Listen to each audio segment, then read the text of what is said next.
Today, I am joined by the one and only Emilia Fart, YouTuber, artist, and visual poet. And I'm not gonna lie, guys, I feel like asking Emilia to be on the pod was a real shot in the dark. Sometimes I get a feeling, I'm like, oh, Emilia's such a big deal. Emilia's this big person. Like, would she want to speak with me? And I sent her a message actually on Instagram, and to my great surprise, she said yes. And I was really happy about this because I just had a feeling like Emilia has a spiritual story. Emilia has a spiritual story. And I've been a fan of her for many years. I was starstruck, honestly, to be speaking with her. And it was just such a blessing to hear her story. And so Emilia is just a purely, consistently, and fearlessly unapologetic presence on the internet. We are blessed by her. She's a lighthouse. She's someone who is so attuned to their own compass, they in turn attune you to yours. Okay? So if you already know her, you know.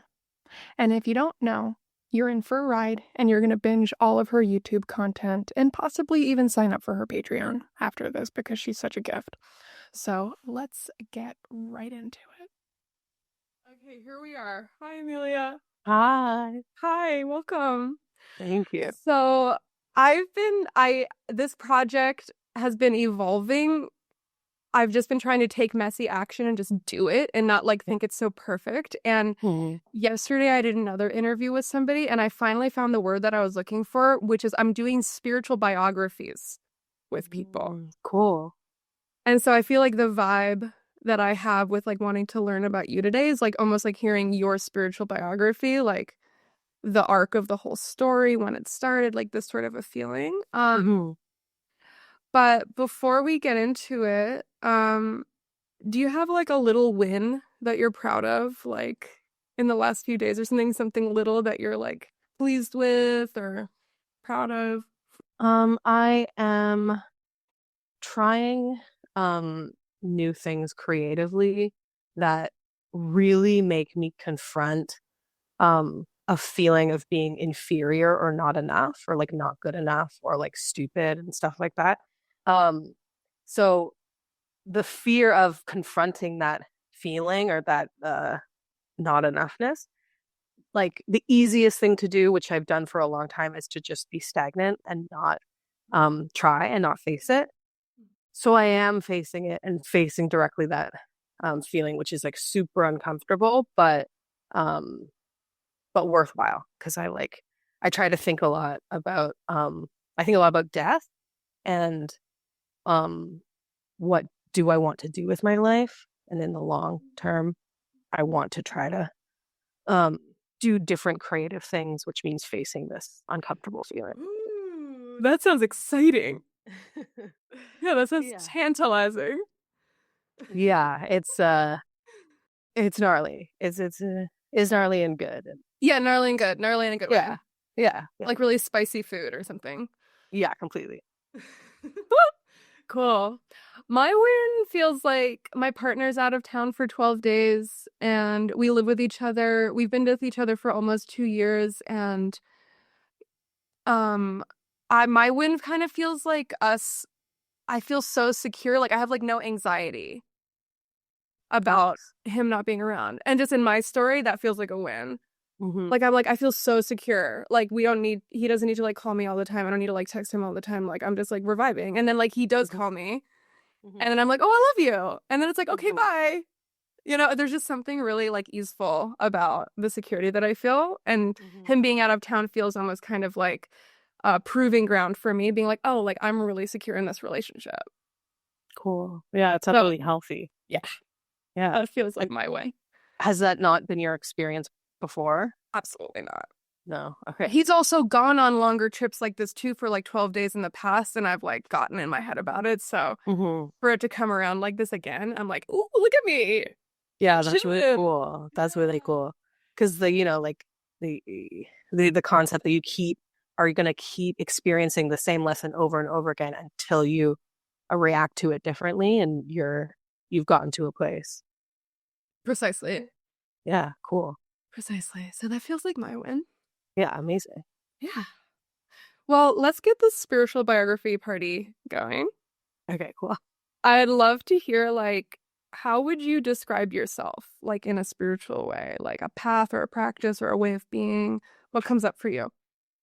Um, Hard to define. I describe myself as a spiritual person. I think I like um more the more time passes, the more I feel a sense of um magic outside of me and within me. And I also choose to indulge and or create that magic as much as I can and feels right. Like, interact with it, like, have a relationship with it? Like cultivate Mm. that feeling and Mm. bring more awareness to that feeling. Yeah. Is that a feeling that you've always known, or did it come on at a certain point in your experience?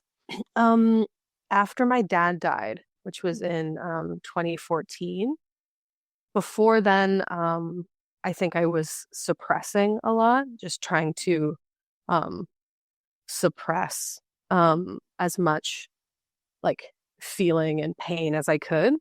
And then his death just triggered um I couldn't cope anymore. I couldn't suppress anymore.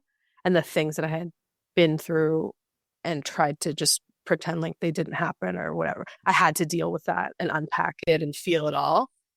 And then when I came out the other side, which was like about a year of intense therapy and feeling and grief and blah blah blah, I when I came out of that, I just started feeling, I don't like some intangible thing outside of me um that I felt this connection to and like love from, and then that's totally grown. Hmm. So it's been like a felt sense of like there's something that makes you feel a certain way, or there's like more magic when you look out at the world out of after that grief that Yeah, you went through. yeah, totally. It's like I feel a tether at the top of my head, like tying me to something unknown. Wow, wait, and so has that been like beneficial? Like, do you feel like that gave you strength to move on after your dad passed away? Or not move on, Yeah, that's not the right words if you're with me, but yeah. It just it um I don't know, it was just this quieter sense of calm and a quiet sense of knowing that helped me um start believing in myself. It's actually that feeling is what led me to start doing YouTube, which built my career online. Um yeah. Hmm. So do you feel like that tether, I'm like picturing this like tether on your head. Do you feel like the word that's coming up for me is like faith, which is kind of a loaded word, but like do you feel like that gave you some faith to like take some risks and show up online or do different things? Yeah, I think it made me feel like I didn't feel um as lost or alone. Um I felt like there's just this quiet love and support um that's around that I suddenly was able to feel. Yeah, so it does make it easier to um believe in yourself and kind of dream, I think. Yeah, I almost like feel like there's like a safety that comes from just feeling like there's something that's like with you, whatever the thing is. Yeah, totally. Do you feel that too? Oh, 100%. Yeah. A hundred I'm, percent. I'm curious how like the same thing for you. How did that begin and grow within you? Oh my gosh. I mean, like, for me, I mean, I was like an ardent atheist until I was like 20 years old. Hmm. Like hard like Richard Dawkins, like science is the only way, which I don't disagree with, but you know what I mean? Yeah. And I started to kind of get that. I think I started to poke around in that feeling that I think you're describing when I started learning about nature and ecology. I was like 19 years old working on farms. I dropped out of college and just almost kind of feeling like this intelligence in nature that I couldn't ignore anymore. Mm-hmm.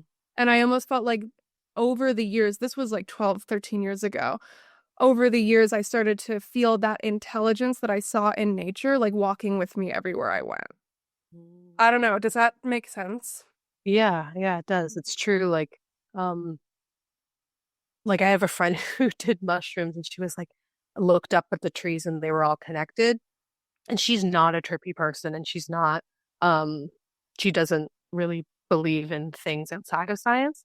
Um, but when you learn about how trees are connected and like fungi and yeah, it is otherworldly in a way. So it's cool to hear that that impacted you and stuck with you and you felt it beyond nature too. Yeah, totally. It feels to me like the nature experiences and the interconnectivity, for sure, that's totally the word. It was like the beginning of like opening a door Mhm. towards like kind of changing my relationship with life and what I thought was possible and how life can feel. I don't know if like any of that feels resonant for you. 100%. Yeah. Mhm. Yeah. Mhm. Yeah, so it's kind of sounds like the magic, as you describe it, that you started to feel after your father passed away, like kind of almost opened that door for you. Yeah, it was the death confronting mortality for like Mm. the even though people had died around me, I was suppressing that Mm. consciousness as well. So really confronting death and mortality and impermanence, and then also dealing with trauma of like, you know, like sexual abuse that I had Mm. gone through as a Yeah. kid.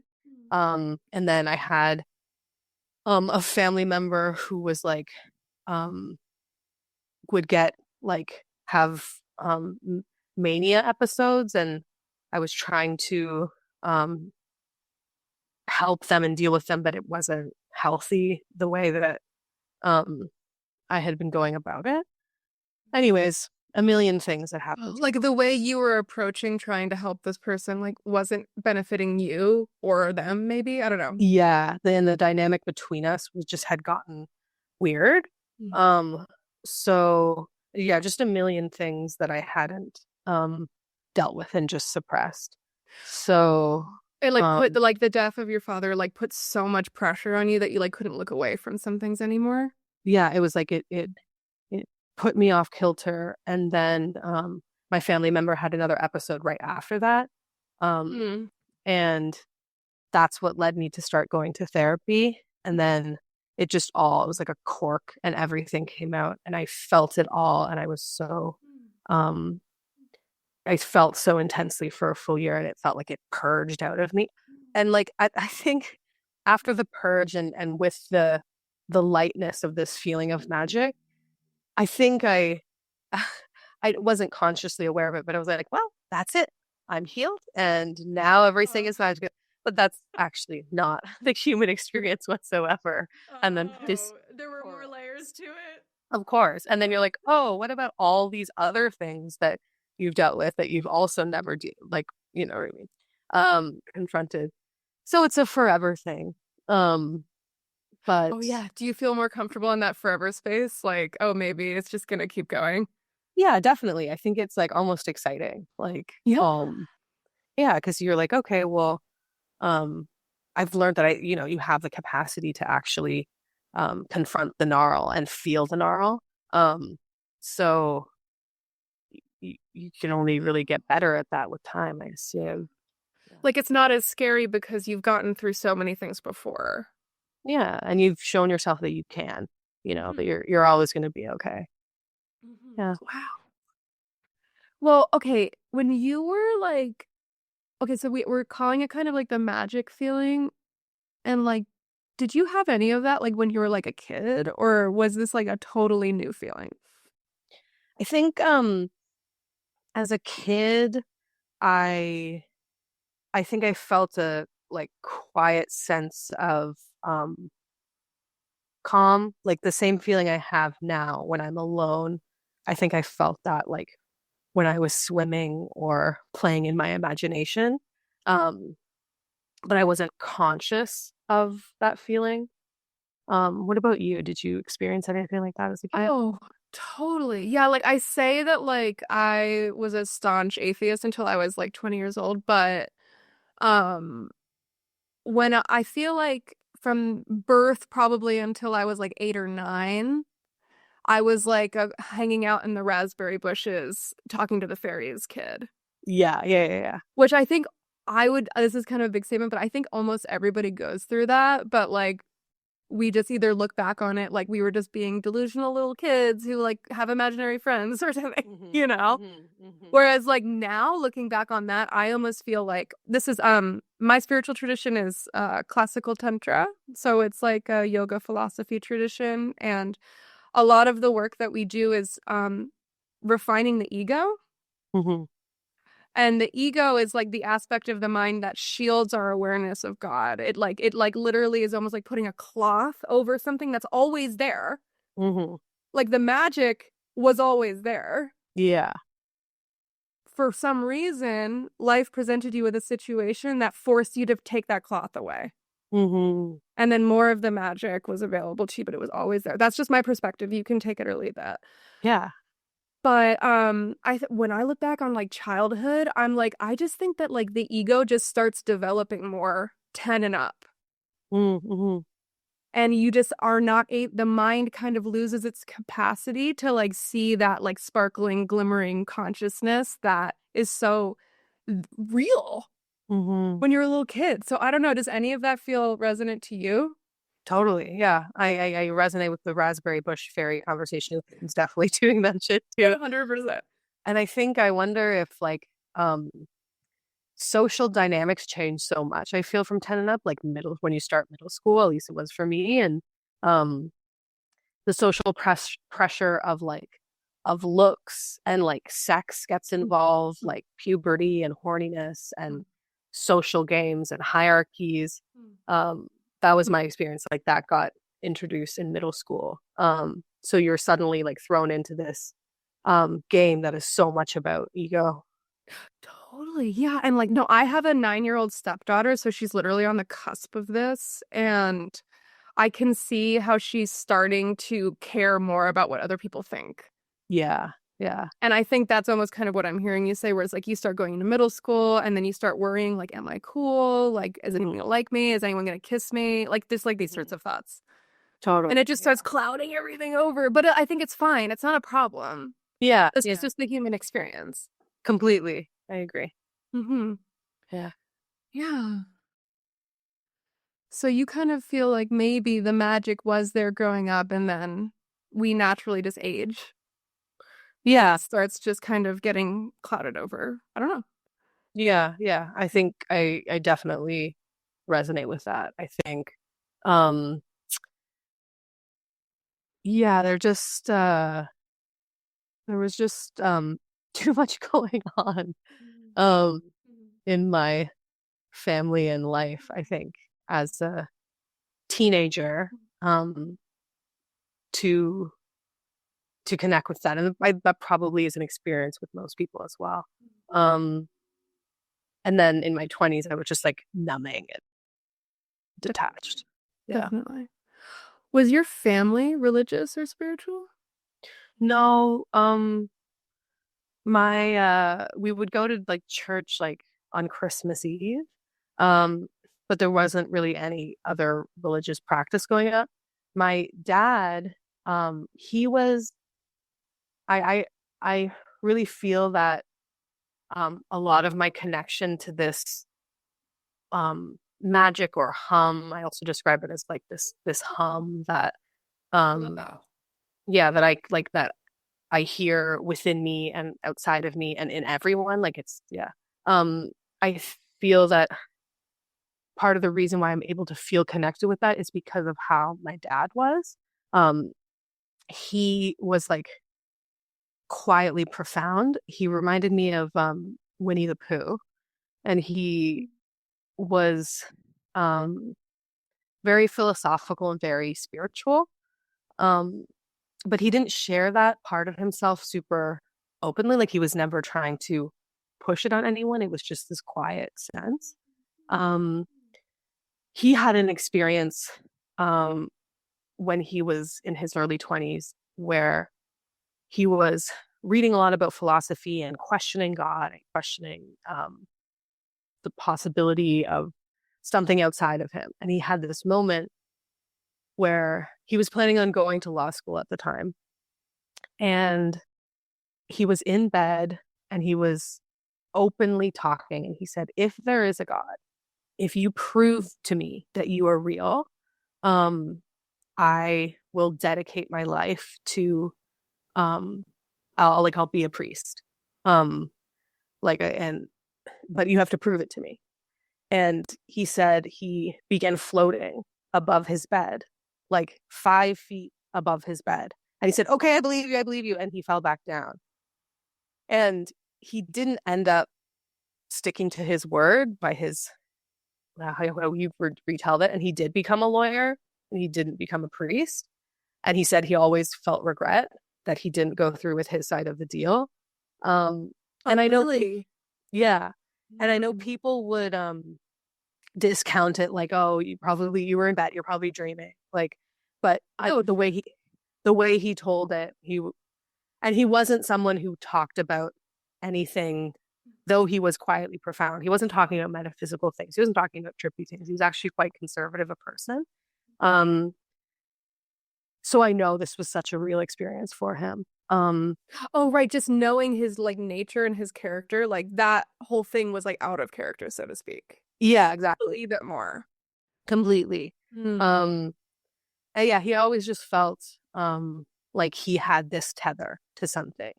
He had like this little cozy twinkle in his eye, like he knew like a warm secret.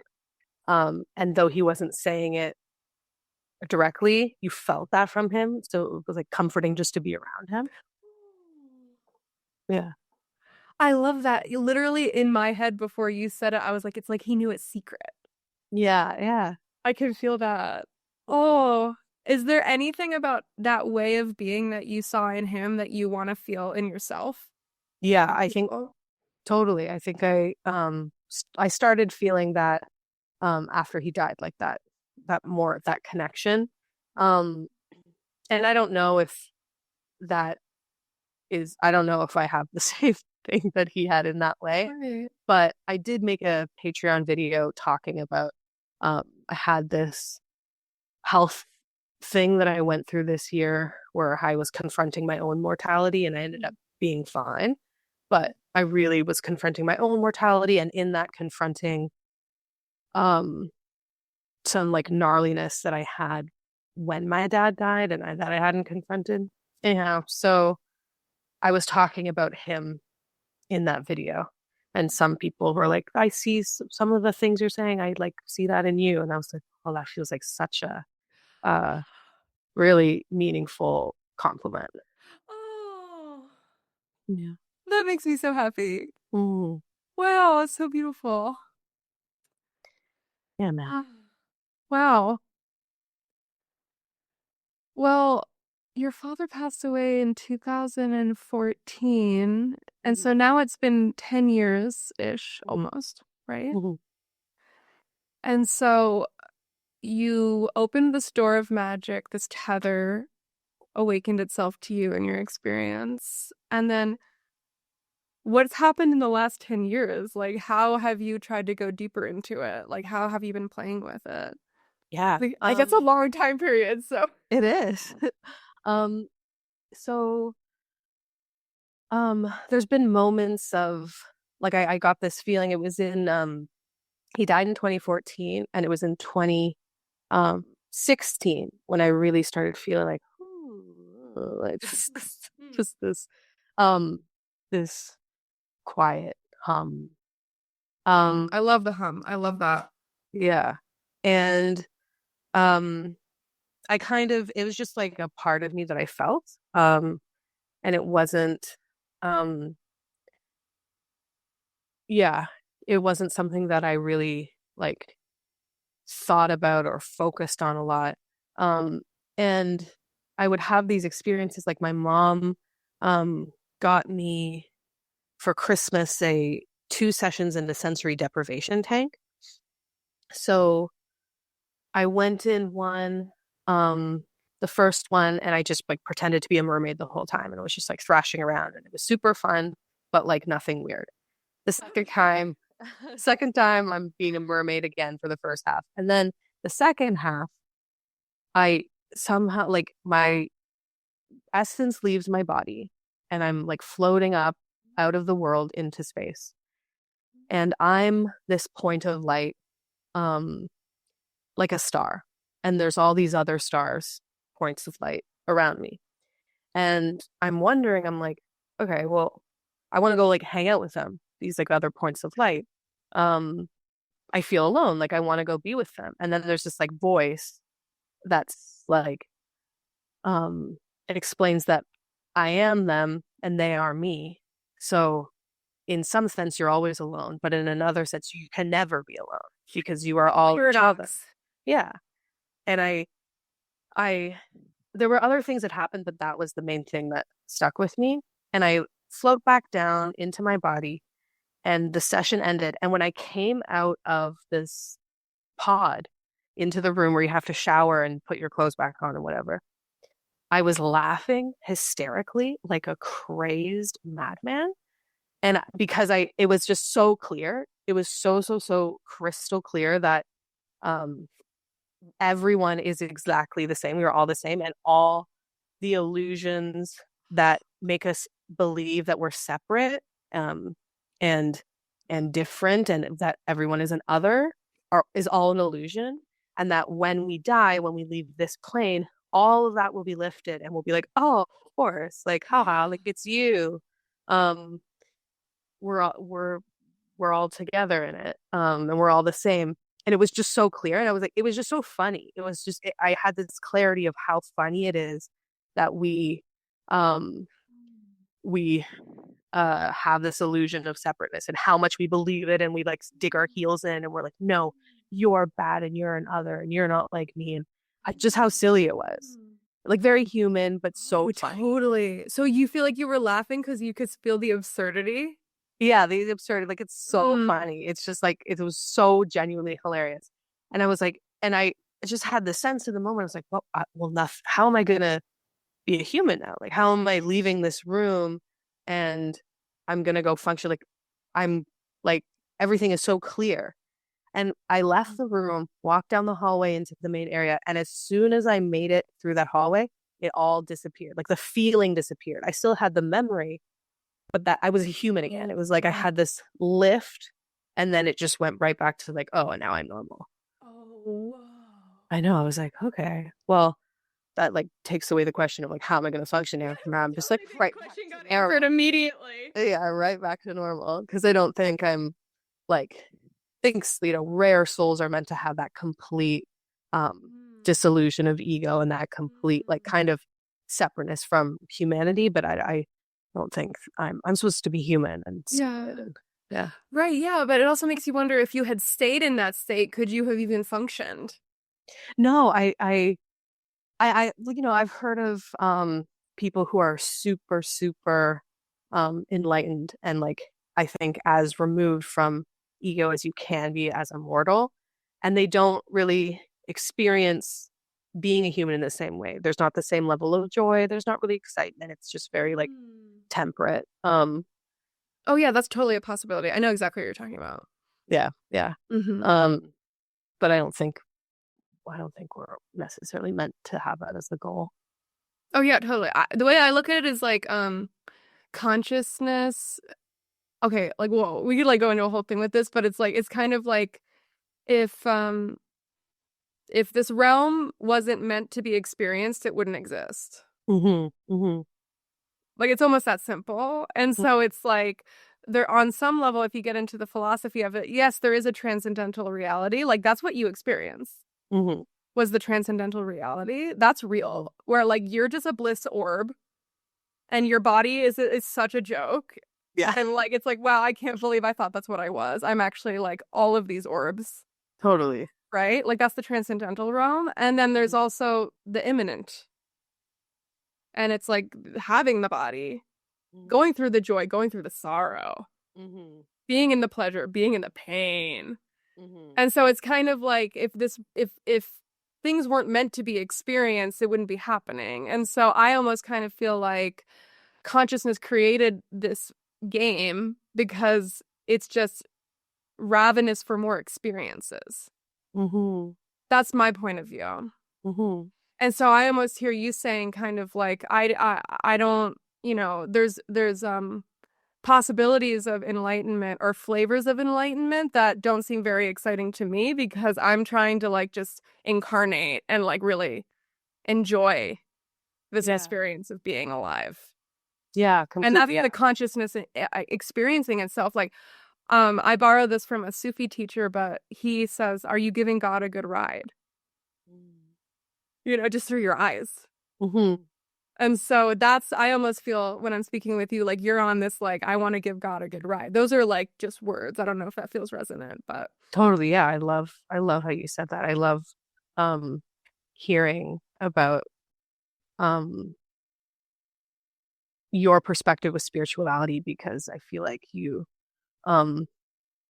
like you have a well of knowledge and I like to hear about it. thank you. No, wonderful. Yeah, I have so many thoughts. I mean, are you open to another thought that I have about that experience that you had? Totally. Yeah. So, the thing that you experienced, I kind of see it like God. I use the word God. Like I have no Yeah. problem with that. Me too. I felt like God was like teasing you with like a state of consciousness that you'll never be able to forget, Mm-hmm. but might kind of like chase you for like the rest of your life. Yeah. Does that make any sense? Yeah. Because you can never unsee it. You tasted something that is so true Mm-hmm. and real Mm-hmm. and is what like every yoga tradition is saying. Like it's like all of these, like even like indigenous traditions. It's like what everyone has been saying. And so like you tasted that and then it's like a teaser. It's like God being like, here's like a drop in the bucket of what's possible in your consciousness. And Mm-hmm.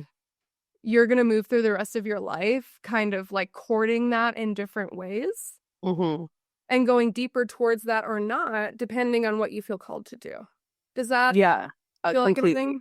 Yeah, you're definitely right. Like I feel like that was like this insight into, okay, now I have this insight, but it's like fleeting because, I went right back to being human. So I'm like, Yes. so much of my Yeah. purpose and what I want to do with my life, and especially with my art, is I want to try to remind myself and other people of this, Yeah. that we are all the same. Yeah. And that the illusion of separateness is an illusion. So I'm trying, like, I am constantly trying to. Oh, so that's like threaded into your art. Oh yeah, for sure. That's how I knew. That's how I knew that I could talk to you and interview you. Oh my God. Yeah. Totally. Yeah. It's silly too because um it's impossible to, inherently still uh participate in the separateness. Like Oh, even just totally. the way that I dress is like pathologically making myself an individual and separate. Hmm. Um Hmm. but I try not to Hmm. judge myself too much. Yeah, no, totally. Yeah, Yeah. Well, so do you want to hear like a little bit about the history of Tantra? totally. So like this is literally the most nutshell Cliff Notes version of this imaginable, but very early tantrikas were in Indian history, like 1500 years ago. They were all high caste Brahmins who were studying in monasteries. And the path of Tantra is basically like, how efficiently can we realize God? Like, we're trying to do this fast. Like, we're trying to get this done this lifetime. And so they're like highly efficient. That's like one of the feelings of Tantra. And so these monks are in the monasteries and they started to do this very transgressive thing culturally at the time where they would leave the monasteries at a certain point of their initiation and go into the villages and pretend that they were like belligerent, drunk, like street people. Mhm. Like they would just pretend that they were like low, like untouchable almost, and like we can criticize the caste system, but like this is history. And Mhm. so they would like pretend to be these like these untouchable beings, and they would try to find a way to transmute people spitting on them and saying like stop drinking, like you're like a shame on our village, and but they were pretending. Mm-hmm. They were just making it up. And so the tantric practice became like, can you transmute the bad karma that those people are putting on you for the sake of your spiritual awakening? Mm-hmm. And so I'm sharing that only to say, like, not that you're like a belligerent street person, but I almost could hear like I'm creating separation in myself based off of the way that I dress and move through the world and all these sorts of things. But there's a transmuting power as well. Mm-hmm. That's true. Does that feel true? Like, I don't know if that even feels Mm-hmm. true for you. Yeah, totally. Because I do experience like cruelty in the world. Mhm.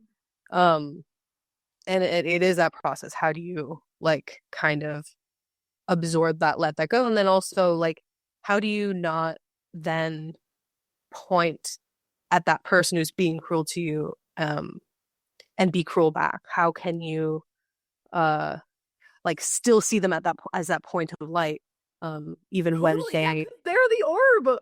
yeah, exactly. But it's like the all these illusions are making them be cruel, right? So how do I still find love and compassion for that person? Yeah. And So that's something that you've actively tried to cultivate in yourself. yeah, well, ideally, I want to still see the light in that person, even when they are treating me like, even when they're degrading me. Um, I'm not perfect at that No, oh my whatsoever. God. Yeah, definitely not. But Oh my God. Yeah. Wow. Yeah. I think I saw some video of yours where you were like in France and you had like a really difficult time with also, thing. Is that something you feel comfortable talking about? I've never been to France, but I Was it did. France? Where I was went it? to Italy. Italy, right next Yeah, door. right next door. Yeah, I did have a gnarly time, specifically in Sicily. Um, uh, yeah, there was overall like when my partner and I were there, we're also like gay girls. Mhm. So I think that had a particular undercurrent. But more so just me and just I think being fat and dressing quite flamboyantly. The combo of that was just really met with like disgust. And we were in a quieter town where we were staying, so it wasn't so overt. Mostly I was just in the ocean all the time. But when we would go in the world, we would get like uh weird reactions, but it was on a smaller scale. Then one day my phone broke and there was one Apple store on the other side of the island. And it just so happened to be we had to go on a Saturday afternoon to the mall where the Apple store was. So it was this, I didn't think that it was Saturday or that it was the afternoon, and and we had to stay there for 4 hours while they fixed it. Um, so being in this mall on a Saturday afternoon, um, in this place where, yeah, I was just like experiencing a lot of disgust. It was crazy. It was like the experience in Inception when they're in a dream and they're not supposed to be in the dream and the dream characters realize they're there and they all look at them Yeah. and it was exactly like that. It was like, oh, okay, everyone just hundreds of people anywhere you go just looking at you with disgust and like you don't belong and pointing at you, little children elbowing their grandma to say, ew, look at that woman, like pretending to barf and like just laughing, just yeah. Wow. it was Wow. it was very wild. Is it like the most intense like you've ever experienced like anywhere in the world? Definitely, yeah, Okay. definitely, yeah, just because it was just like a crowded Saturday. um And you're in a different culture. Like yeah, there's like so many other things coming. Yeah, totally. yeah, totally. So that was definitely an experience. Definitely sobbed in the Oh, of ocean after course. that Oh my one. God. Oh my God. Oh my God. This gotta hurt so bad. Totally. It's so confusing. But Mhm. at the same time, I just get the sense from you that you're so dedicated to being you. Yeah, it's not even a like a choice. Like it's just Totally. I like for whatever um whatever whatever like special concoctions happened in my life, I like it's not a choice. I dress the way that I dress. It's what makes me feel good. It's simultaneously creative expression and armor. Yeah. Um, and it's just what Yes. it makes me feel empowered in my appearance. Mhm. So Mhm. yeah, it's not even a choice or a question. But Mhm. yeah, I think the combo of fatness and um boldness, so taking up space both physically and Mhm. metaphorically, Mhm. can aggravate some Mhm. people. Oh, totally. Well, yeah, it Mm. just like brings up all these shadowy aspects that people aren't Yeah, even willing to look at in themselves. So totally. they externalize that shadow at you. It's Hmm. just, it sucks. But Hmm. on some level, there may be some people someday that look back and are like, damn, why was I such a piece of shit about that? You know, like, Yeah, or even sometimes they'll like occasionally there'll be like a little girl who thinks I'm a princess, and I'm like, oh, that like oh my warms me. You know, I'm not dressing for anyone. I mean, it's hard to say because I, are you like, God. It's it's a both and. Why not? yeah, yeah, I don't think you can fully remove yourself from that anyhow, but um yeah, so to feel that just you following what feels right to you can just have this little point um of light, and then you're creating magic, and that's like ties into what I was saying where um Mm. the part of me feeling this hum is I also am going to actively like create, what I feel. Mhm. Yeah. Yeah. Okay, so does creating the hum is part of it like your expression, like the way that you look? And is it also like the art making process, like filming things? I don't even know what your other art is. Like, does the Um, hum come out in other ways too? yeah, I think it's like I I feel this like you were talking about nature. Like I feel in nature there it feels so magical. It feels just it's can be um there can be nothing. There's nothing happening, but there's so much feeling, and in the silence there is so much sound. Um and it just I don't know, it's so hard to articulate. But it's just so thick with um love and meaning and purpose, in seemingly the nothingness and the silence of it. Um and I think that feeling and that magic is I like in every choice that I make, whether it's my art or what I'm wearing or objects that I'm putting in my home or how I'm physically like moving down the sidewalk. I, what is going to what is going to make me feel good? Like um, yeah, it's just, I need to, that feeling that I feel, I will continue um, to have it color all my choices. And I want to mirror um, that feeling like visually. Yeah. Oh, yeah, like be the embodiment of that feeling. Yeah. Yeah. Yeah. Ooh, like almost like materializing that feeling that is ultimately the void or the transcendent state. Yeah. Yeah. Whoa, that's really cool. Yeah. Ooh, I love that. I love that. I'm not gonna say this right. I need to like return to this idea, but I heard this from a Sufi tradition one time that there was like this idea that like prodigies, like piano prodigy, music prodigies, I don't know, whatever. Like a person who's a prodigy is somebody who's obsessed with trying to recreate the bliss that they felt before they were born. Oh, wow. And so it's almost like this thing that I feel as an artist as well. Like my art doesn't mean anything. Like it just is beauty. Beauty is the meaning. Hmm. Hmm. And for me personally, it's like literally just trying to create more of that beauty. It's like I'm bringing Yeah. more of that bliss from before I was born Yeah. into this realm. Yeah, Does that exactly. feel resonant with what you're saying? Completely. Yeah. Like it's just what makes sense. Like it's like I have this feeling, and sometimes like the world can sometimes feel very gray and very dull. Like the day-to-day humanity aspect of things, the way that things are structured can feel very gray and dull and lifeless.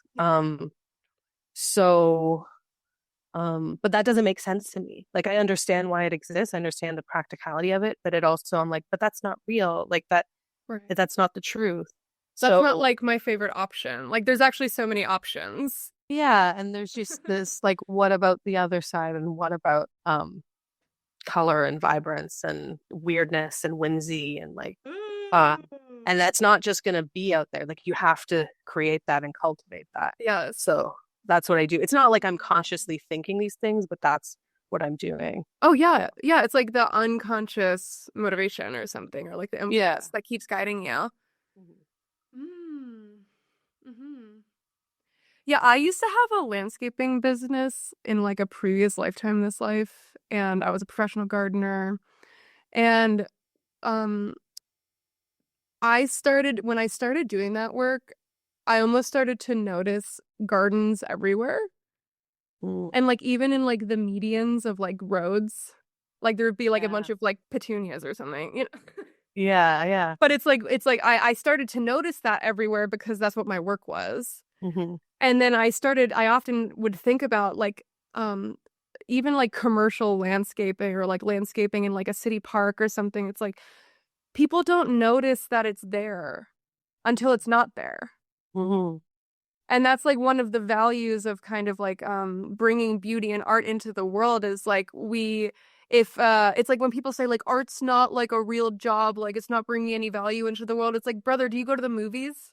Yeah. Yeah. Do you walk down the promenade and do you Yeah. like the flowers or do you hate them? Do you know what I'm Yeah. saying? And so Hmm. that's Hmm. what's coming up for me when I'm hearing you talk about kind of just like unconsciously like motivated by like just bringing more of that beauty and hum and whatever it Hmm. is. Hmm. Because why not? Exactly. Yeah, because we have to make all these choices anyways. Like you're gonna uh you have to wear clothes, and you have to um put shit in your house, and anyways, so you have the choice to do whatever you want. Right, totally. You have Hopefully. free Yeah. will, actually. Yeah. Yeah. Totally.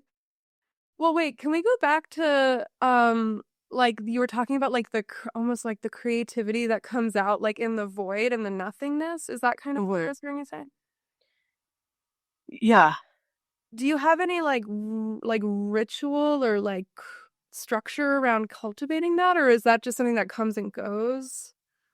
Um Usually the way that I work is pretty just instinctual and haphazard.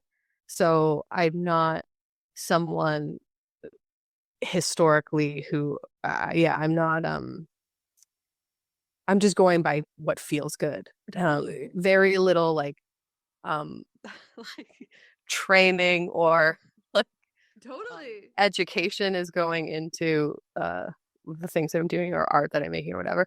That's something that's just different about things I'm trying to do now. Is I have to do more like training or preparation for it. Yeah, yeah. So I'm hearing you say that like it's just kind of almost come naturally to you, like you just kind of know what to do, like all of a sudden you get an insight for something you want to work on or kind of like Yeah, that. I think yeah, I think I just am just following my intuition on uh yeah, just on every decision and everything I do is just following my intuition. But I'm trying to learn Mm. now more. I want to try to be more open to like learning and learning Totally. structures of things. Um yeah, Like because structures of things for creating art or structures of yeah, things for cultivating your intuition. for art or intuition, I'm good. Yeah, I'm good. Okay. Yeah. Hmm. But yeah, no, for art specifically. Hmm. Yeah. Yeah. So, okay, you're talking about intuition. Is that a thing that you feel like you've always had, or did that start happening after 2014? I think I've always had it, but I think the more you listen to it and the more you get in touch with it, the louder and stronger it Mm, becomes. mm, So I think I've always just have pretty staunchly followed what feels right to me. Um, you know, to kind of extremes. I would say more maybe unhealthy extremes in my early 20s. Um, but um yeah, I find the more that I trust myself, um, and listen to that guidance system, the stronger it is. yeah, totally. Yeah. What is The like what's more your you lean experience? into it, the stronger Yeah, it gets. totally. Do you find the same? Yeah, intuition is I'd love to hear what it feels like for you, or like how you'd even describe it. But for me, intuition for me, um, comes up a lot actually, like when I'm talking to people Mm, or like working with people as like their mentor, or like in mhm, conversation with people.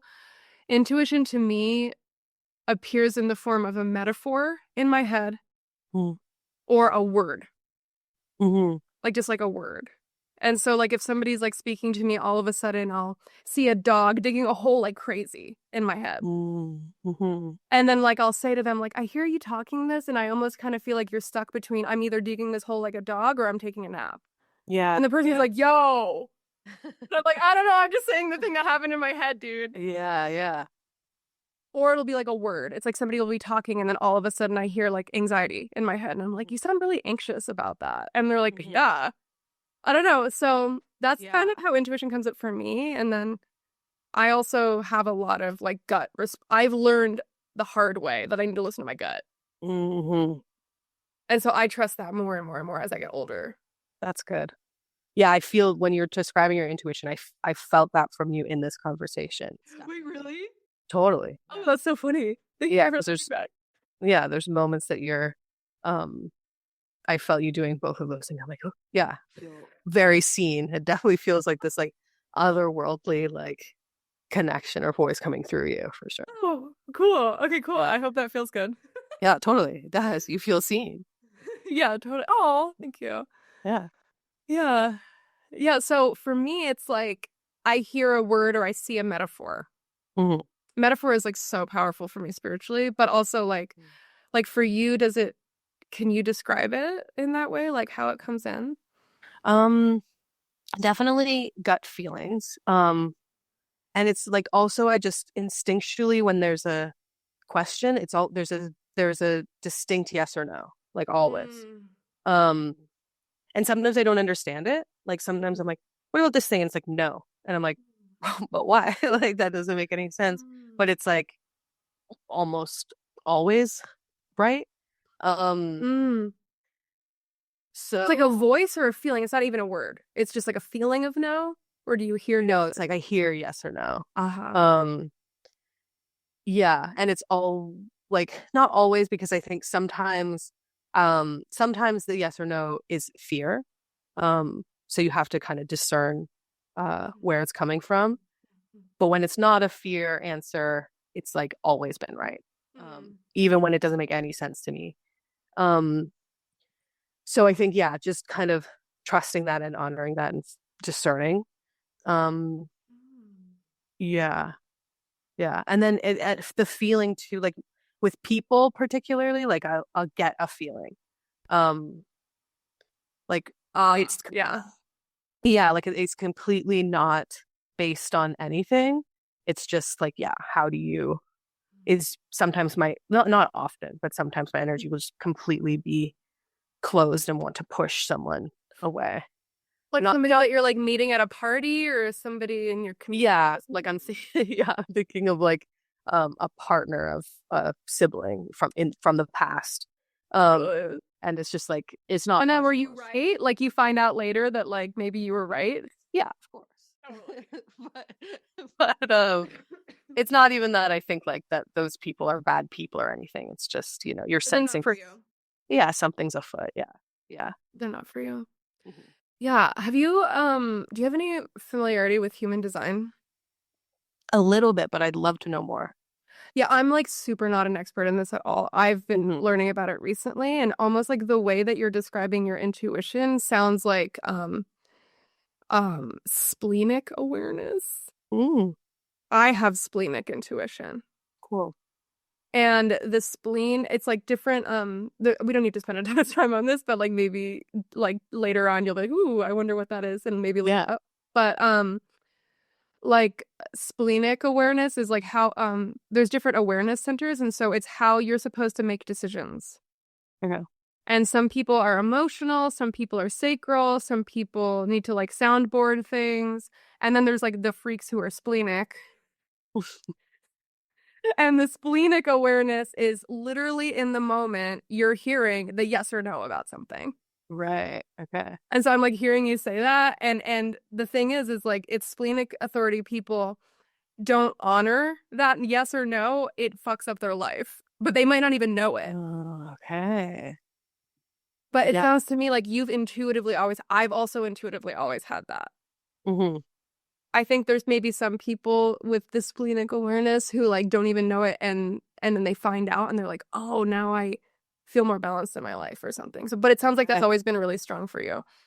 Yeah, and that hearing that like if you don't listen, it fucks up your life. I've definitely experienced that. Like I had, um, there was this course that I wanted to take, like a writing course, and this was years ago. And I was like, I wonder if I should take that. Like, it seems like I should. And then the intuition was like, no. And I was, Hmm. but why wouldn't I take Hmm. a course that could expand my mind and help me learn them? Oh man. That it like led to me. I didn't really learn anything useful from the course, and then I had to submit my work to the teacher, and they like I.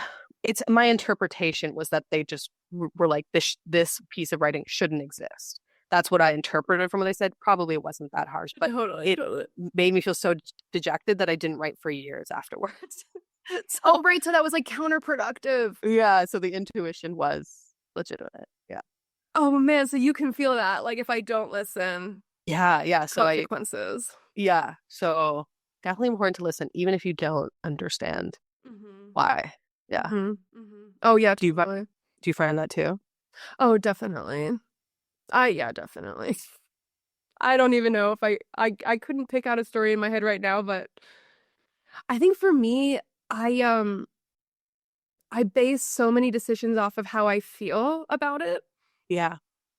And it's like, I used to say this a lot when I was growing up that like I can't really remember the details of what happened, but I remember how it made me feel. Hmm. And if it like made me feel really good or made me feel really bad, that's all I needed to know. Yeah. Like, does Yeah. that make any sense? Yeah. Sometimes I'll remember things, but only by feeling. Or sometimes that will happen with people. Like I'll be like, oh, I can't remember the person, but I remember the feeling about the person. And I don't know if this I'm articulating this well, but then after the fact, I'll remember who I was thinking about, and I'll surprised. Sometimes I'll get insight into what I really feel about the person. Yeah, I don't know, it's confusing. So I feel you. Yeah, but it's just it's like the feeling is the guide or the information. Yes, totally. Totally. Totally. Yeah. Yeah, I have a friend who I'm going to bring on the podcast pretty regularly, and she asked me about an interview that we did the other day, and she was like, "Did you like re-listen to that? Like, do you think it's good?" And I was like, "Girl, I just remember feeling like I was on top of the world after that conversation, so I don't need to re-listen to it." That's what matters. Yeah, completely. Does that make sense? Completely. Yeah. I don't need to re-listen to it. Yeah, totally. I said what I said. Yeah, it is what it is. That's what matters. Yeah. Well, you're also saying that you took the writing course. Does writing also feel like a creative process for you? Yeah, it is. But yeah, that's what's trickier for me. Like, because the type of writing that I'm trying to dance with is I have to be structured and disciplined, and it's not it's not as fanciful as most of the other art that I make. Well, is that kind of like what you were saying in the very beginning about like taking these new steps creatively? Yeah, it is. Oh, so it's like in that realm Hmm. of a writing practice or like having some structure around it? Yeah, I'm trying to move forward. and I hesitate to talk about it super clearly because it makes me feel so uncomfortable.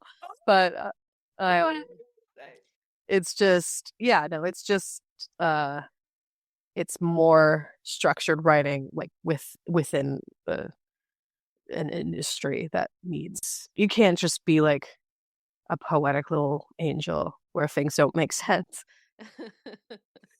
Yeah. Ooh, so you're realizing there's certain tools that I need to maybe like impact a certain space better?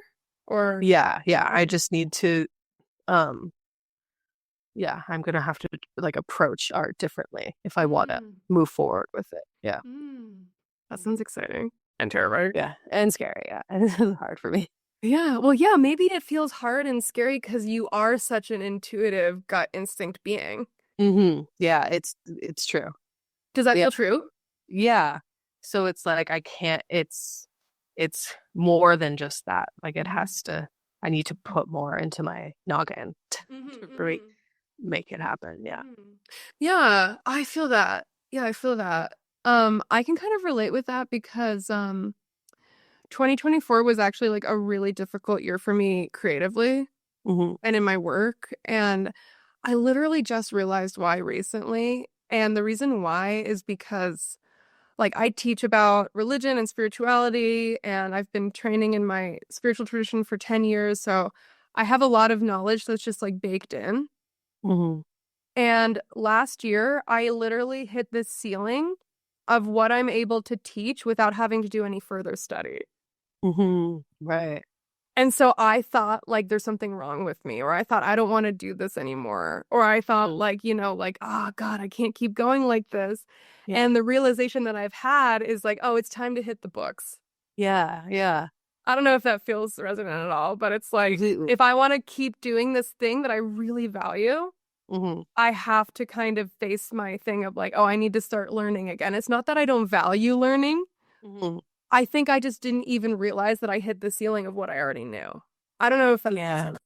Totally. No, that I completely. It is actually really nice to hear Mm. that because um, you feel really smart and like intelligent and learned.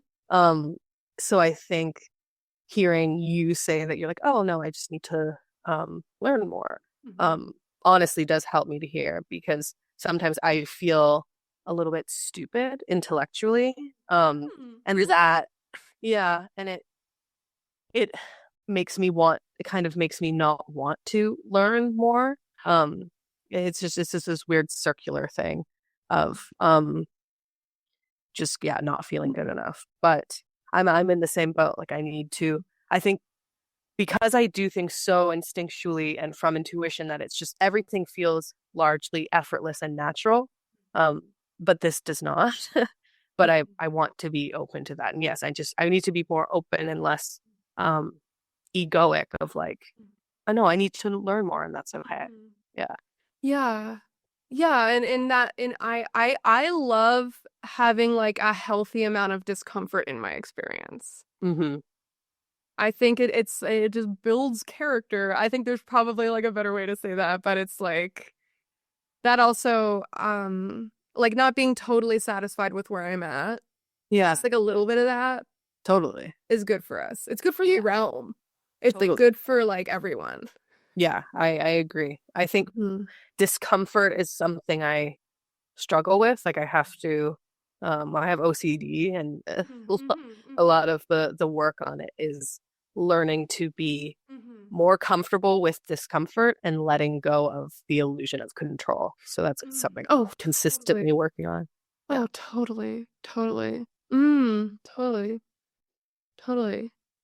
Do you think do you think like if, okay, this is so random, this is coming out of nowhere, but like, Yeah. do you think that if you hadn't had the orb experience or started to feel this tether, like your experience with OCD may have like completely gone out of control or like would have like been way more intense? Yeah, I probably because I um it's never gone, at least from my perspective. My partner might say differently. My perspective, it's never it hasn't taken up like an unlivable amount of my life. Um And I am very grateful for the spiritual tether because um it helps color my perspective and keep me more grounded, especially as time goes on. Um, like even when I'm doing rituals and things like that, I'm still conscious of like um Oh, totally. of like how like kind of silly it is. Like I'm not trying to shade OCD rituals or anything like No, that, I get you. but within myself, the illusion of control, like I can be conscious of that, and I'm hoping I can um let go of more of that this year. Yeah. Yeah, that's like a gentle intention that you have Mm-hmm. moving into the year. Mm-hmm. Yeah. Yeah, there's so in my spiritual worldview, there's kind of like three basic ingredients that are necessary to like thrive. Mm-hmm. And I almost kind of view them as like the three basic ingredients to bake a loaf of bread, which is like divine. Like Mm-hmm. a freshly baked loaf of bread is like the most divine thing I can think of. I don't know. Like 100%. So my mouth is watering at the thought. no, like literally divine, Yeah. especially like when it's first coming out of the oven and you break it open. Oh my God. Yeah. And so the spiritual process is also based in just three simple ingredients. And I just love simplicity. And the ingredients are surrender, devotion, and perseverance. Mm, That's all you need. mm, That's all you need. And when I'm hearing you talk about like OCD and control and like working on loss of control or just being okay and neutral about not being in control, something that I say a lot is that, okay, so surrender, devotion, and perseverance are needed, but surrender without devotion is terrifying. mm-hmm. And so the reason why I was asking you about the tether is because maybe that tether keeps the surrender process from being like completely terrifying. Mm-hmm. And Yeah. constantly like working with it, you're constantly coming back to it and it comes up, right? Mm-hmm. But like without that tether, it's like surrender feels like you're falling into a void of nothingness and you're gonna die. Totally. Yeah. Totally. And surrender in this case could just be like having a willingness to like loosen the grip, just be more okay with things not going your way. I'm just like naming various Yeah. scenarios. Yeah. Totally. Yeah. That's really powerful. I'm glad you said that. I'm trying to like drill it into my brain. Just function perseverance. Mm-hmm. Yeah. Oh my God. Put it on a sticky note or something on your window or something. Yeah. SDP. SDP. STP, STP, Yeah. STP. Yeah, but then the other side of the coin too is that surrender with, wait a minute, perseverance without devotion. Perseverance without devotion is like toil. Yeah. Toil. And so it's like perseverance is like, is almost, you said it yourself actually about your dedication to being you. You're like, I have no other choice. Yeah. That's what perseverance is the realization I have no other choice, so I'm going to keep putting one foot in front of the other. Right. The other option is death. Yeah. Like that's how it feels for me. And so perseverance without devotion is toil. It's like, oh God, it's like Sisyphean. It's like pushing the boulder and it's like, what's the Yeah. point of this? Mm-hmm.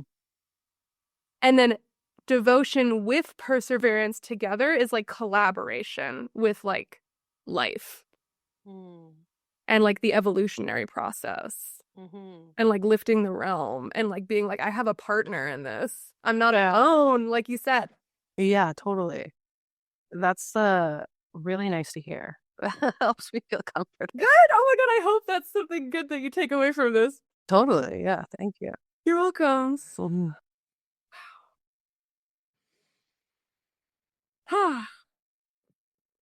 What are you feeling? What are you noticing? Um, I'm feeling grateful for this conversation. You know, I had no real expectations. Whenever I go into something, I was thinking about this right before. I have no thought. There's no thoughts of what is this going to be like? Absolutely none. Um, so I'm yeah, this has been very cozy and very genuinely very helpful Oh for my my God. mind and soul. Yeah. Oh, I'm so happy to learn about you. I've admired you for so many years. So Thank you. it's That's just really means fun to a talk lot. to you. Yeah. You're very cool and very smart. Oh, that's so sweet. Thank you. You're an inspiration. Honestly, like, sometimes people ask me, like, who inspires you creatively? And I have like the weirdest, most unhinged answers. And I wouldn't say that you're an unhinged answer, but like you're definitely in the court of people in the back of my head that inspire my work. So, Oh, it's really cool. Thank you. That means a lot. yeah. Oh, Yeah. have fun. Oh my gosh. Well, What are you feeling right now? I just feel grateful too. I'm just so happy. I'm so happy. And I'm still like so curious because I still have like a bunch more questions I want to ask you. Yeah, of course. Oh, so okay, wait. This is where I think I want to explore next, Hmm. which is okay, so my vision of you is almost kind of like you're like an agent of the hum, Hmm. like in the Matrix or something. You're like an agent of the hum moving through the Matrix, bringing more hum into the Matrix. Right. And I'm kind of wondering if in this experience, like you starting to express yourself online, making YouTubes, doing Instagram, all these sorts of things, making beautiful films, express like just being yourself in the in the town hall of the internet. Hmm. Have you seen other people be impacted by your hum? Like, do you feel like Um, evidence of that? yeah, I do. Like, I think, um, people have said before, like, that my work has meant something to them, particularly now because I was, um, like, I started YouTube in 2016 and I stopped basically in 2020. Um, and I think 2018 and 2019 was like the the most hectic peak of it.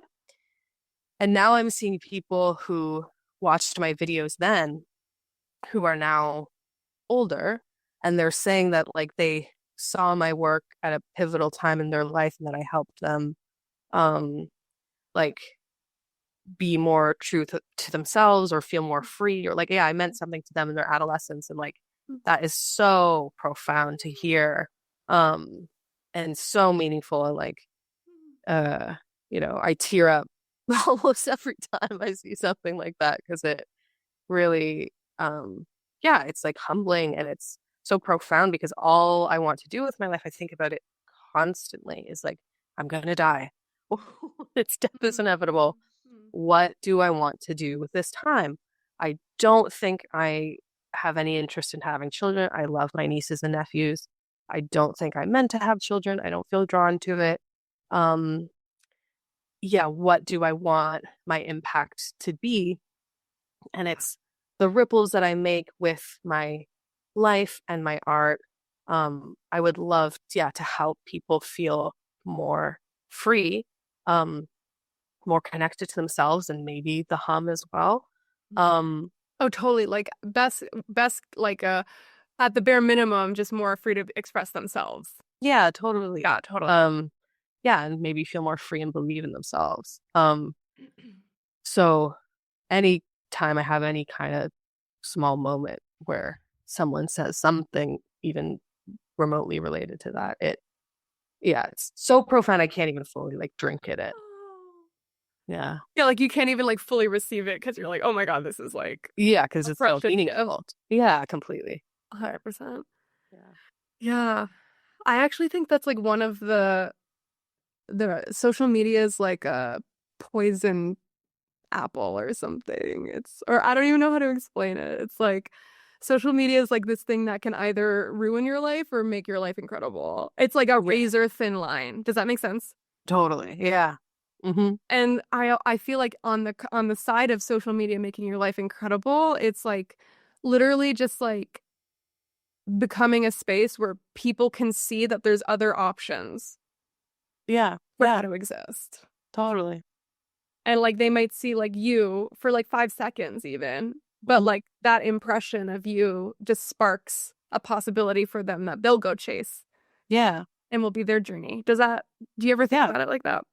Yeah. I think you're completely right. I think it is there can be a lot of beauty and a lot of weirdness Totally. from it. But yeah, just somebody like I even think of there's been a couple moments recently of people that I just see like from my balcony. Um, there was one guy wearing the super vibrant outfit dancing by himself to the music in his headphones. And I was like, oh, it affected me. So I'll remember him for the rest of my life. Yesterday, there was a girl with like a really like cunty big fur coat and like a headscarf and sunglasses. And I was like, she stuck with me and she like her glamour really inspired me. So yeah, there was these and those people have no they don't even know that I saw them. So it's cool because yeah, everything that we do can have ripples far beyond us that we have no idea. No. Yeah. Yeah, like on the side of social media being like something that can make your life good, I do feel like I can see that for better or for worse, it is accelerating consciousness Hmm. just like everywhere. Yeah, it And like is. whether it's consciousness of like spirituality or like social issues or like the environment or like all sorts of Hmm. things, like the working class, like, like there's Hmm. like so much. And so it is like this thing that appeared on this timeline that we're on Yeah. that seems to just be like accelerating consciousness, and we don't have any controls for it. It's unprecedented. There's never been anything like it in human history. Yeah. And so we're learning how to give it a place that is good, I guess. And Yeah. but maybe it doesn't need to be totally controlled. I don't know. I have lots of thoughts about it. Yeah, it's we don't know what we're doing. And I feel like uh it might take a long time to understand how to how, like for it to be Mm-hmm. entirely Mm-hmm. healthy or entirely helpful, or maybe it's not meant to be. Totally. That's what I'm saying. Like, Yeah, it's not meant to be. Totally. yeah, yeah, yeah. There's yeah, lots of potential with it, lots of light, lots of dark. Totally. Yeah. Did it feel like instinctual for you to just like show up online and be yourself? Or was that like a peeling process of like kind of getting more comfortable and like showing your face or who you are? No, it was very felt very natural. Like I love that. Um, I feel like I had to explode. Like I just I get everything. I like purge, just like completely show and then once I had done that, in when 2020, I was like I was drained. I was like I've done it. I've said everything that I want to say right now in this way. Um, yeah, and I was complete. Oh, wow. Yeah. So it was almost like there was this well of stuff that needed to come out, and then you got to the end of it and you're like, I'm good Yeah. here now. You Yeah. obviously didn't stop, but like whatever that was ended. Yeah, in this way of like sharing myself so openly and so vulnerably and having my art be all about myself and all about my life, that was complete. Yeah. Oh. So do you feel like your art has moved towards being about other things? Yeah, I think more like fiction and imagination and like a story. Yeah. Yeah. Like narrative. Yeah. Oh, I love that. Ooh, I love that. Oh, wait, another thing that I'm thinking of too is like I can actually really relate with that because I think in the beginning for me with social media, um, when I first started when I first started posting, for me it's just Instagram. Mm. I'm starting to do YouTube this year. That's actually one of my goals. But when I first started posting, I literally would just constantly talk about how hard it was to be my alcoholic dementia mother's caretaker. Mm. And she and I have a very strained relationship. I call her my abuser. And so I had to take care of her for 4 years. And I literally publicly went through that. Yeah. I publicly went through that on Instagram. Mm. I was also talking about it, but also I was a yogi because I was in my spiritual tradition. So I was also trying to show like you can have the worst experience of your life and still be doing the spiritual thing. Like they're not mutually exclusive. And so I was doing all of that. And then by the grace of God, all of that stuff started to settle down. And I'm no longer in contact with my mom. She's in memory care. She's somebody else's problem. Okay. And so, but the reason why I'm saying this is because I haven't even known this until recently, but like literally just telling your story, like is such a therapeutic process. Mm-hmm. And just like saying it and telling someone Mm-hmm. will just like, it's almost like it'll like open up a valve of pressure on the Yeah. pain. Yeah. And the pain doesn't totally go away, but there's like less of it. Mm-hmm. Does that feel true for you? Yeah, it feels like it's like it'll never fully go away, but you're totally right. That valve is released. It's like um at least you were honest. You said what happened to you, and that is let go. Like that you like yeah, it's powerful. And then Yeah. sharing it publicly too is uh is a gift because the people who find it and the people who resonate with you and then they feel less alone and they feel more free to tell their story like it's yeah it's powerful. Totally. Yeah, I get that feedback a lot because I definitely, I don't know, maybe I don't even know if I have words for it yet because I'm still figuring it out, but I stopped telling my story so much. Yeah. I almost went through like a really similar thing. And I think there's multiple reasons why, but sometimes recently I've been saying maybe I should start like talking about my life again. Like maybe I should do that again because why not? Yeah. And I get feedback from people sometimes like I like you just when you were going through all of that, like I was also going no contact with my mom and I was like you were like such an inspiration to me and like people don't forget. Yeah. Yeah. Yeah. People don't forget. And like for me, like this is so personal to me, but like anytime I help anyone to get through what I have been through makes what went through worth it. Mm-hmm. Totally. It doesn't mean that I like what I went through, Yeah. but it almost like consecrates it. It's like, Mm, oh, like I'm actually fine with what I went through because I helped somebody else get through it. exactly. Yeah, you did good with the pain that you had to deal with and that's like Mhm. a beautiful transmutation, right? Yeah. Yes. Wow.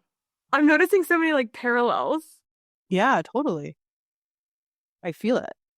The only thing I haven't experienced is a sensory deprivation tank. I've never done it.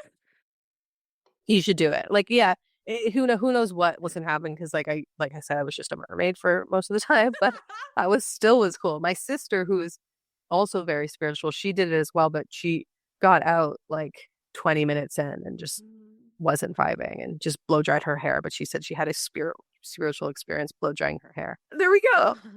Yeah, totally. Yeah. Totally. Yeah. I kind of have this view that like, you know, uh we don't always want to emulate what everybody else did Yeah, for their spiritual experiences because totally. God has all of these like delightful booby traps set up for everyone Yeah, so true. that are perfect for them. Yeah. Yeah, yeah, yeah. But you just reminded me like, oh, I've actually never done that before, so it might be kind of cool to try it Yeah, out. it's cool to try, whether blow drying or mermaid or orbs, whatever happens. It's like it's an Totally. experience. Yeah. Totally. Well, wow. So I kind of want to start like transitioning out. Not that I want to stop talking to you, but there should probably be a limit to, there should probably be a limit to this. And so what do you feel like could you put into words kind of like what the feeling is of like what you're currently working on? Like maybe like some themes? I think bravery, Mm. um, perseverance, the um dedication, devotion. Um, uh, I'm like consistently always trying to remind myself of like my power and who I am. And I don't mean that um I mean like we all have the same, Oh, totally. you know what I mean? Um so yeah, trying to remind myself that I'm not um small and inferior, right? That's just like a story I'm telling myself. Yeah. Are those themes that you feel like are coming out in your art, or is that like what you feel like you're working on like privately? Yeah, privately. I think it's like uh trying to make new forms of art is making me confront this Mm-hmm. feeling. Yeah. Mm-hmm. Mhm. Oh, right, totally. Oh, but like when you said bravery at first, I almost thought like, oh, like if you're doing narrative work now, like is there a character who's being brave? Or like does Right. that ever translate? I don't know. I've been working on the like writing project I've been working on. I've been working on for a long time.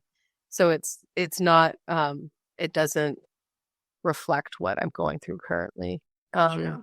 yeah, so it's just within me. What about you? What are some words for what you're experiencing now? Ooh, good question. Intimacy. Right. Intimacy. Like I'm really feeling like I also I don't know if you feel this, but God is always talking to me through everything that I'm freaking experiencing. Completely. 100%. Yeah, yeah. Like every single person I talk to, every single thing that happens is like God being like, "Hi, this is what's happening. This is what you need Yeah. to work on." I don't know. Like it's so subtle, Yeah. but 100%. so loud.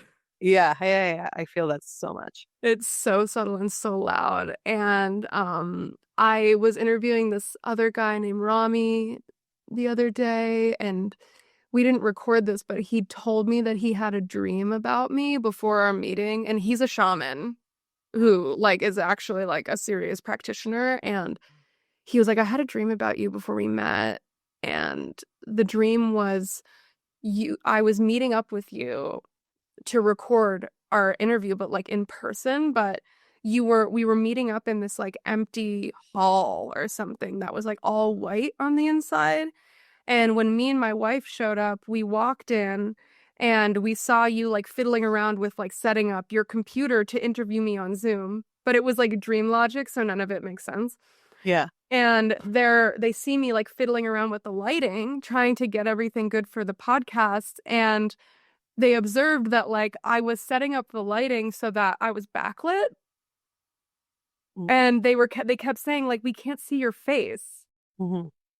Like, why are you setting up the lighting like that? And I was just like, no, it's fine or something. And then he tells me this, and I was like, wow, that's like a really interesting metaphor because my gut impulse was like, oh, well, I want the light to be on you because Mm-hmm. I want to learn about you. Mm-hmm. And he was like, but it's Zoom. It's not like the light's gonna hit me. Mm-hmm. And then I was like, oh. And then I was like, the deeper thing is like I do even though like I can actually really relate with you. I have zero baggage around showing up online. Mm-hmm. I don't care. Yeah. I'll say whatever. I literally don't care. Yeah. I've always been like that, but when it comes to more like 3D reality, like relationships with people like in my community or like friendships or like my relationship, it's like there's a theme that's always present in my life where it's like I just don't talk about myself. Mm-hmm. And so I almost felt like the backlit is like me being like you can't see my story, you can't like hear about me or something. Does that Mm-hmm. Mm-hmm. And so Yeah, I that's think when powerful. intimacy, yeah, is like the word of like me being more comfortable with whatever the fuck that means. Like I'm still learning it because I have a lot of like relational trauma and growing up with confusion about like my body and things like this. And so intimacy's always been like the boss level, like we out here really growing. Right. And so maybe I'm ready to actually go closer to that. Yeah. That's really cool. That's so cool that it came from him having this dream about you. Um, Totally. And yeah. we like never met before. Wow. Like I just like picked him out of the Yeah. social media algorithm. Like I was like, Yeah. I pick you. And Yeah. then because I have my gut instinct too, girl. Completely. Completely. That's Just really pick cool. people. Yeah. Yeah. Yeah. That's really powerful. Well, I wish you well in the pursuit of, genuine intimacy. It, like you said, it is really hard. Like it is so much easier to do online because Totally. it's so much less real. There's not a person in front of you. So you Yeah. just bleh. Like people used to say, like when I would meet, like when I met YouTubers, after making videos for so long, they're like, and I made a video called like asking YouTubers what they really think about me. And I asked them, I'm like, am I what, like, am I the same in person in my videos? And they were like, no. Um, they're like, you're a lot more like quiet and like and I'm like, because I'm matching the energy that I'm met with.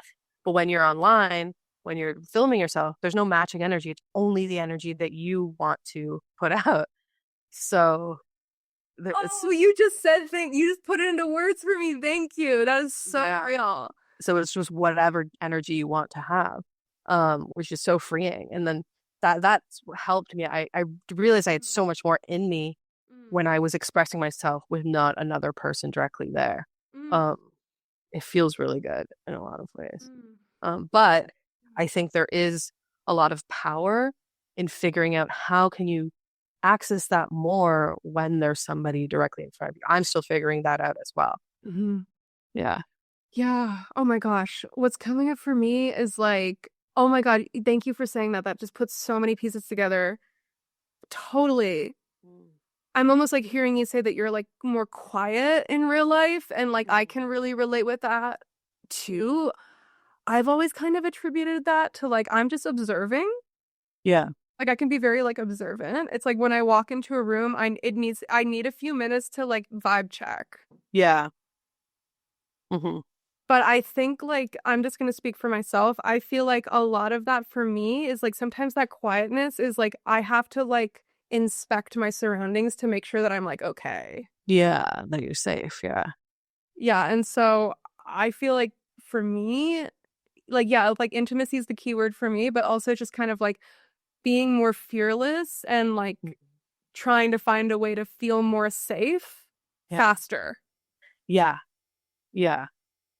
And then I can be my loud ass self, which is also a real part of me. Hmm. I'm like that with my really close friends, and like if I'm in like in a comfortable group of people, like for sure in my Yeah. relationship. But like the versions of myself that maybe people see online, it's not like that's not me. Hmm. It is me. It's actually me when I feel the most safe, ironically. Yeah. Exactly. Yeah. Yeah. You're the Does most that free. feel like anything? Totally. Yeah. Mhm. Yeah. I think I feel the same as you. It's like I would, um, yeah, I think I would love to be able to feel safer with other people, give myself permission to be more free. Like, not, I don't want to be inconsiderate and I want to still tune into people and what the energy 100%. is, Totally. but also prioritize my own uh, feeling and expression. And it Yeah. probably feels good. Yeah. Yeah. Yeah. I feel like for whatever reason, like we both learned certain behaviors that just come up in these scenarios. Hmm. Call it a coping mechanism, call it protecting yourself, like whatever. Like that's Yeah. just what happened to us. And for me, something that I always find really helpful is trying to see how my protection mechanism is a superpower. Mm. And also trying to like just accept that like I'm speaking for myself. I'm really observant because my parents were addicts. So I had to be able to see, are you drunk or not? Right. So micro changes in their expression, like what do they smell like? Like I'm observant because I had to be. Damn. Yeah. Yeah. And so wait, I just want to finish my thought. And Yeah. So, so I'm observant because I had to be. mhm. And I've come to a place of like peace around that because it's so easy to be like, well, it's fucked up that I have to be so observant because of like how my childhood was. Mhm. But I've come to this place of peace where I'm like, I'm never gonna not be observant. Mhm. I'm literally wired like this. Mhm. And so can I just like actually be at peace with it and use it to my benefit, but not let it like take over my life? Totally. Like have discernment around it. So anyway, Yeah. that's the end of my sentence. Yeah, that's a beautiful um reframing of something that you had to learn. Um yeah, that was yeah, I definitely haven't had the obviously same experience that you've had. Mm. But there were similarities in the way that I grew up. Um there was like some addiction and did have to um, be very aware of micro expressions and how to interpret them and how to adjust to them. Um, so yeah, thank you for sharing that. That like was uh helpful to hear. Yeah, good. Yeah. Oh, I feel so like restored and I feel seen. I feel like I'm able to just be myself in this conversation. So, Okay, good. I'm really glad. I feel the same. oh, Yeah. beautiful. So much of what you've said is like you were talking about how God is talking to you all the time. I felt God speak through you in a million ways. So I Oh, feel just very connected and um whole. oh, I love it. Yeah. Oh, Yeah. that makes this so fun. This is so fun. This gets to be our life. I know. Yeah, this is so beautiful. I'm so happy that um you're doing this and that you're following your intuition and finding these people. And I'm very happy to be a part of it. This is really Oh, cool. epic. Thank you. Well, to wrap up, I have one final question. Um, what did you learn about yourself through this conversation today? Mhm. Um, I think I learned um I uh want to try to change certain stories that I'm telling myself. Um and I think I also like was reminded um of like the oneness of us all. It sounds so like lame. It's hard to articulate it in a way that's not like embarrassing, but you know, that point of light that we are all so connected and um yeah, that we're not separate. I felt that in this conversation. Oh, yeah, it was like a little orb. Little we spent a couple of hours orbing with each other. Completely. What about you? What did I learn about myself? Oh my Mhm. God, just like literally the thing that you said like 5 minutes ago about like social media. I will take that with me forever now. Okay, cool. I've So always felt that, and I couldn't figure out why. mhm. But that is it. Yeah. It was actually a conversation with Rebecca Black that Oh. she was the one who pointed it out. That and I articulated that to her. So you can thank Rebecca Black in Thank you, part for Rebecca this Black. for this Wow. insight. Yeah. Whoa. Yeah. Okay, trippy. So, love it. Is there anything you're working on that you want to like shamelessly plug right now? Um, just my Patreon is what I'm Mm. consistently making videos on. And I Oh, cool. Yeah. I always feel so shy, like to an extent that doesn't make sense. Talking about it or promoting it, but it's there, and there's a lot of stuff on there. Yeah. Love it. Okay, I love that. Yeah, I just started a Patreon 2 months ago. Okay, cool. How do you like it so far? Oh, I love it. Hmm. I'm so into it. Hmm. It's so fun. Yeah, I found it super freeing to still be able to um, make videos, but I'm not shouting to a whole room of anyone. Yeah. Um, Yeah, it's almost like you can narrow it in. Or yeah, it's somewhere, only I don't know. only people who really care to see it, and very liberating. Yeah. Yeah. Cool. Mhm. Well, and then like you're on YouTube, Instagram, TikTok, and it's just all Emilia Farts or Emilia Farts. Which is it, Nothing. plural or singular? It's supposed to be singular, but annoyingly, it's Amelia Farts on Instagram. Okay, got you. Yeah. Great. Well, I'm so glad that we were able to connect, and maybe I'll bring you on in another season and we can talk about something totally random. I don't know, like whatever feels Yeah, good for you. I would love to. This was a real joy and a real gift. So I'm very grateful that you asked me to be a part of this. Oh, good. Okay. Yeah, Well, we'll reconnect another time. for sure.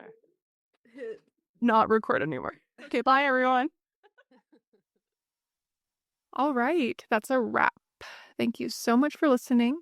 The information for the guest that I brought on today is down in the description wherever you're listening to this podcast. And if you enjoyed this episode, you can see what I'm all about on my website, hannawilliams.com. That's HANNA Williams.com. Or you can catch me on Instagram at Grace Pilled, Grace Pilled, and I post videos and memes. That is a place where I am definitely the most active. And if you feel really inspired to dive deeper into my work, I especially recommend my Patreon, which is my massive library of everything I've ever taught over the years. And so I'll see you there, or you'll just keep listening to the podcast. Do whatever you want. You have free will as always. Thank you for being here.